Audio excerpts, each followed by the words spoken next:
That's where we find BNC's Ariana Manish. She is live at the rally. And Ariana, who is that powerful voice right now we're hearing? Yeah, Tashani, that's LaTosha Brown with Black Voters Matter. As the point of today for these groups is to put the Biden administration at the focus of the ongoing calls for Congress to pass voting reform legislation. These groups here today, they say they will keep ramping up the pressure on President Biden because they want to see him put his full weight behind Congress passing these legislations, as well as putting his full weight behind calling for the Senate to end the filibuster. Now, they say that they will come back over and over again, which holds true as we've seen these voting rights rally take place over the past month here in the nation's capital, as well as across the nation in states such as West Virginia and Arizona. Now I'm going to step out the shot so you can see what's taking place behind me. We are right next to the White House. Today's rally is organized by the League of Women Voters and the People for the American Way, with other leading civil rights and democracy groups, including, as you hear, LaTosha Brown speaking with Black Voters Matter, a voting rights group out of the state of Georgia. Now, what groups are saying today is that the point of this, it is not a new fight. It's one that has been going on for far too long.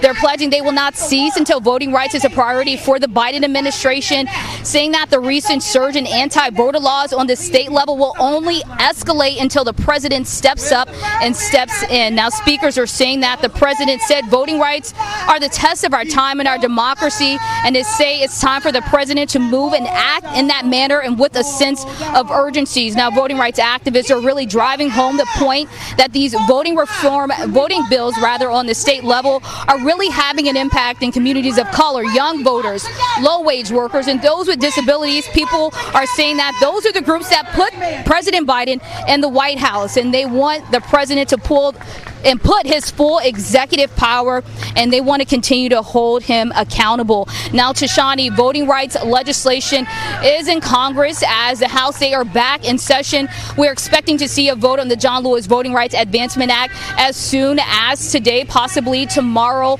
Now, Democratic congressmen, they are standing in support of passing this bill outside of the lower chamber. It will then move over to the Senate, but that's also the place where the For the People Act remains stalled, and we can possibly see the John Lewis voting rights stalled in that chamber as well. And that's why these groups are saying that President Biden, he must put his full weight behind reforming or eliminating the filibuster so we can see these bills move through Congress. Tashani.